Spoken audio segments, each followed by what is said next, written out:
to the David67 Celtic News YouTube channel. Today's video is going to be a happy video for a change, post-match review of Celtic's confidence building, team spirit, team morale building 4-0 win over Falkirk yesterday evening, a game where Celtic seemed to get back to playing confidently, seemed to get back to playing in an attacking fashion, seemed to get back to playing as a team, and seem to get back to many of the Celtic ways that have been missing for the last few weeks, few months, and was pretty much a dream start for Martin O'Neill, Sean Maloney and the interim coaching team.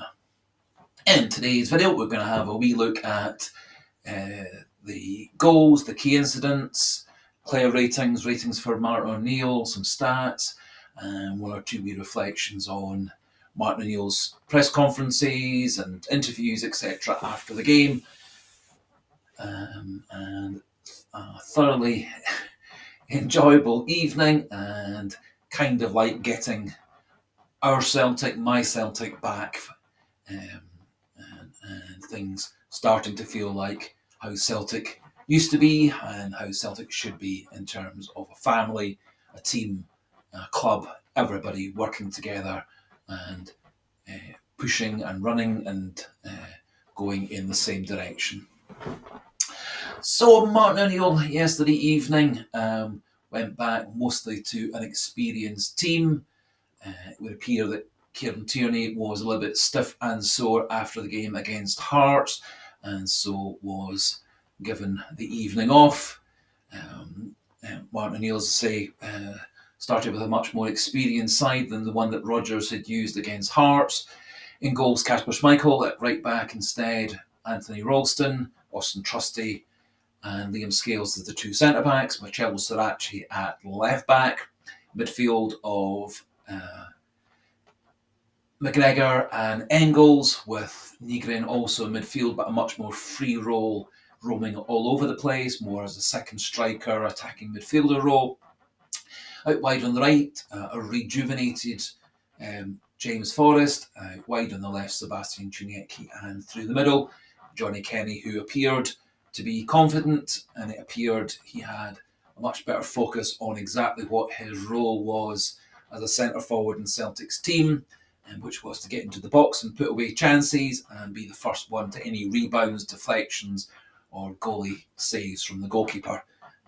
And I do wonder whether that was again just a difference of coaching style, confidence building style, from people such as O'Neill, Maloney, McManus and Fotheringham, who are the current interim coaching group at Celtic. Celtic kind of for the first half hour or so huffed and puffed, generally the better side. Falkirk did have one or two wee half chances. Kasper Schmeichel did well to start with. Very impressively, James Forrest got himself into the box for a kind of diving header around about the 25th minute, which was Celtic's first real chance. That was a lovely cross from Marcelo Sirachi, overlapping on the left wing, following a good Sebastian Chuniecki run. Celtic then took the lead in the 30th minute.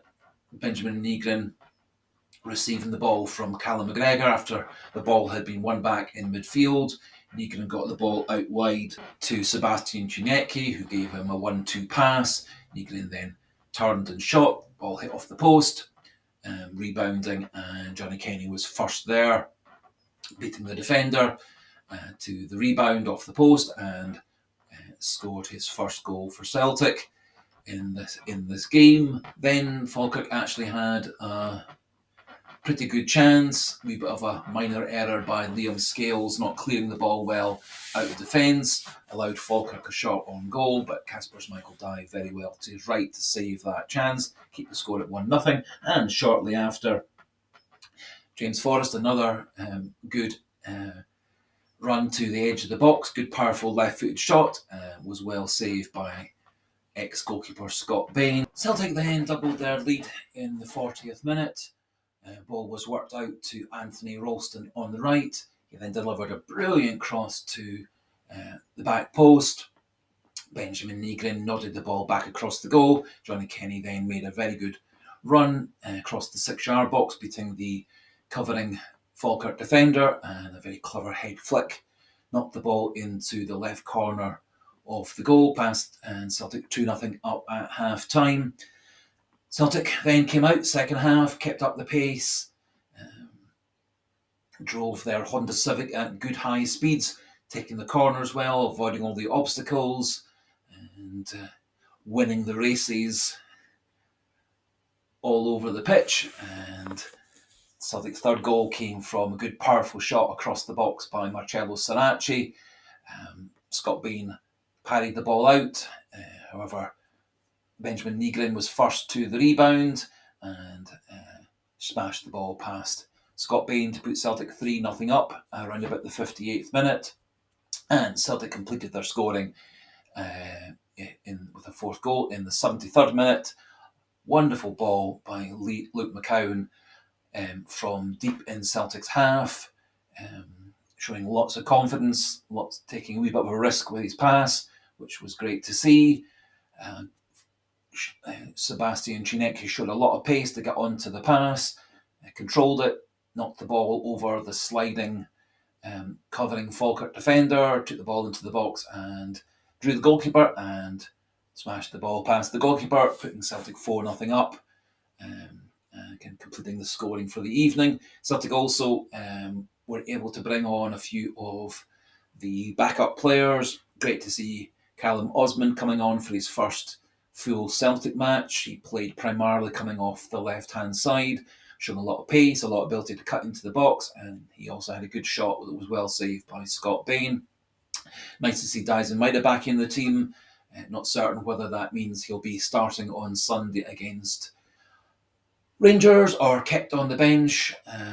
Either way, I think Celtic have a good attacking threat one way or another for the Rangers match. Martin Neal had yet another good set of post-match interviews and press conferences, tremendously positive, heaping all the praise on the players, saying how wonderful they were, saying that all he really done is gone round them and tried to give them a bit of confidence, give them one or two wee ideas about how to achieve their goals, the importance of getting a win.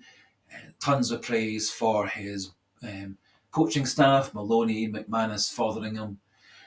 Lots and lots of praise also for Callum McGregor's role as a captain and a leader on the pitch. Also some jokes, lots of respect for the journalists, answered the questions very well, avoided any possibilities of any controversies, etc. And it was yet another very fun, pleasurable press conference and a kind of performance that one expects of your manager or head coach off the pitch, having delivered so well as the head coach or manager on the pitch. I've given Martin O'Neill a manager rating of 7 out of 10. I think his selections made a lot of sense. I personally might not have gone with James Forrest on the right-hand wing. However, he played with a sudden rejuvenation and pace that he had never shown under Brendan Rodgers. He showed an ability to beat a man, cross well, get into the box, shoot.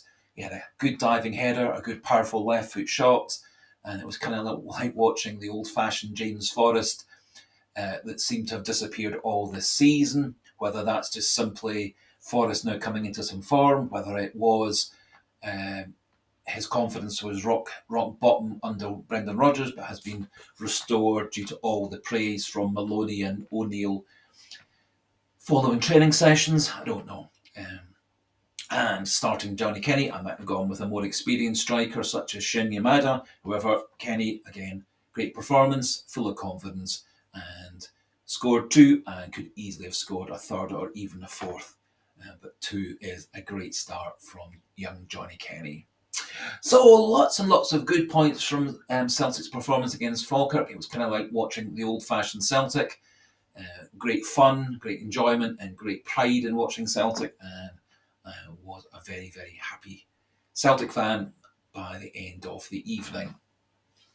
Moving on to the stats for the game, Celtic, tons of possession as always, 61-39. Shots were 26 for Celtic, 8 for Falkirk, 11 on targets to 4. So around about just under half Celtic shots at goal were on target, 7 off targets and 8 blocked.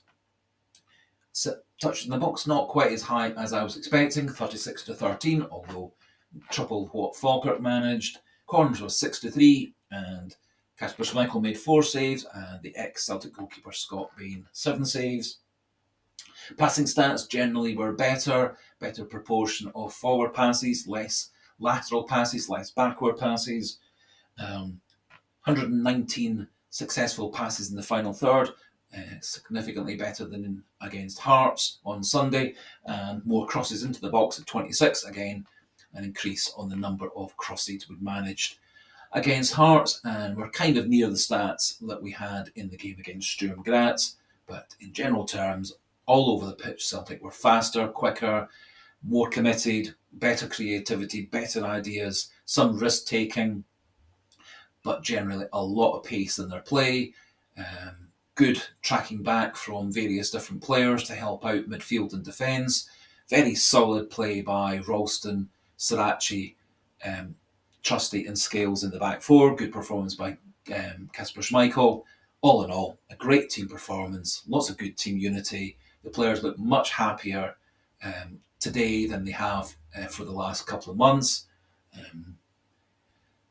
Maybe a weight off their shoulders was a factor. Maybe the fact that the crowd seemed to be almost 100% behind them, cheering them on, celebrating the goals and the good play, etc., with minimal chanting and negativity, etc. So well done to all the fans who were at the game last night as well. Finally, for this wee video, my own ratings for the players. Generally much higher than they have been for most games so far this season. Kasper Schmeichel I've given a 7 to. Kept a clean sheet, made some good saves, made a vital save when it was 1-0. After that wee minor error from Liam Scales. Did a good job getting the ball out of defence, good leadership, and well done to Kasper Schmeichel. I've given 6.5 for Anthony Ralston. Didn't have a tremendous amount of defending to do, but what he had to do, he did well. Moved forward better than he has over recent weeks into midfield in the final third, and it was his cross that led to the second goal. So well done to Anthony Ralston. 7 for Austin Trusty. Thought he looked very calm, assured, and dominant in defence. I think he and Liam Scales formed a good partnership. Trusty, for me, is that wee bit better in terms of passing. Shows a bit of leadership and directing of his teammates on the pitch, which I think is also useful. Liam Scales, 6.5. Looked calm and assured beside Austin Trusty. Made one minor error that could have led to a Falkirk equaliser. Generally a bit better in terms of his passing. And I say, did seem to form a good partnership for the most part with Austin Trusty. Marcello Sirachi I've given 7.5 to. I thought he had a brilliant game. It's touch and go whether he or Kieran Tierney gets the start at the left back on Sunday. I might personally be inclined to go with Sirachi at left back with Kieran Tierney on the bench, able to cover both midfield, left back and centre back. But we'll see what O'Neill does, and at least by this time, Martin O'Neill, who didn't seem to know Marcello Sirachi's name at the press conference, saying he'd only actually met Marcello Sirachi for the first time on Wednesday afternoon. At least he knows Marcello Sirachi's name to put him onto the team sheet. Moving into the midfield players, I've given Arnie Engels 6.5. I thought he had a decent game. Some nice touches, some nice delivery. Worked hard alongside Callum McGregor. Not quite so such a good performance as the other midfielders, but still more than decent. Given Callum McGregor 7 out of 10.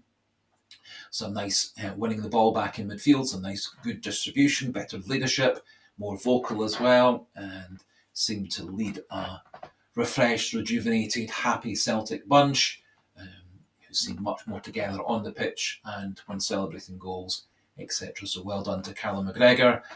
Does look like he maybe has taken quite a big role now that Rodgers has gone, having had that extra role and responsibility given back to him by Martin Neal and Sean Maloney since they took over at the club temporarily. Benjamin Neagley, I've given joint man of the match to at 8 out of 10.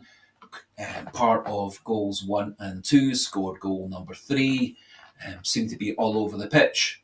Quite a free role in midfield, appearing here, there, and everywhere, getting to the box as a attacking midfielder or even second striker. And it looked like he has been given the kind of role that he's best at, rather than the more conventional central midfielder role that he seemed to be under Brendan Rodgers for most of his current Celtic career.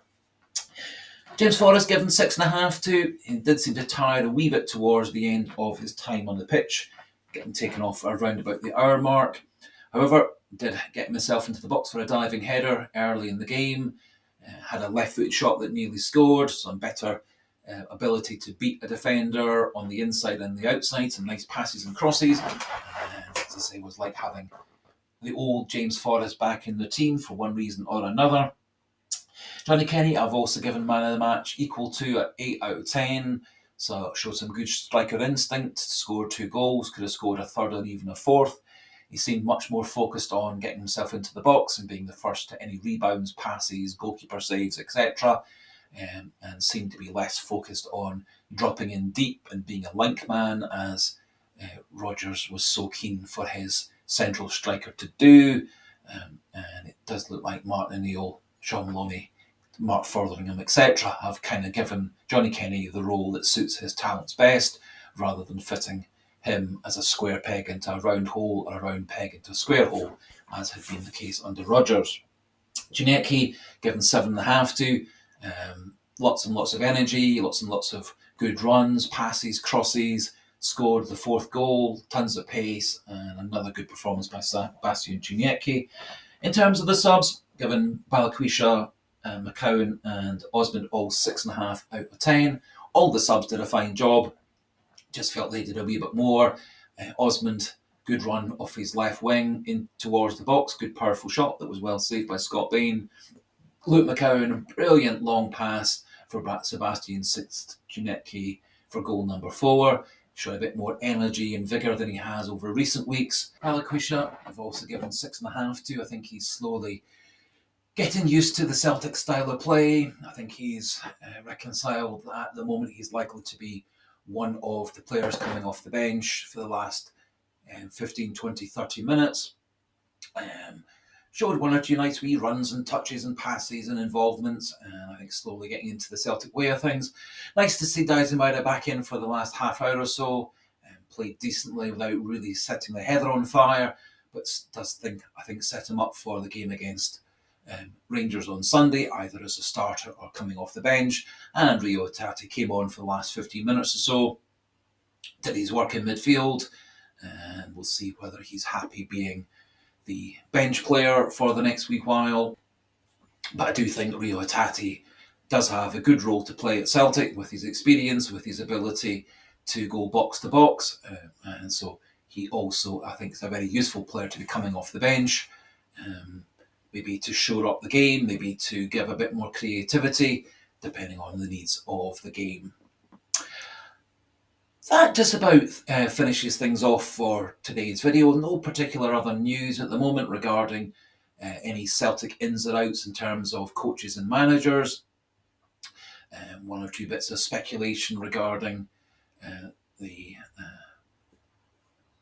managerial situation, but no real clues as to who's being targeted or recruited or inquired about. And I dare say over the next few weeks we'll see what develops.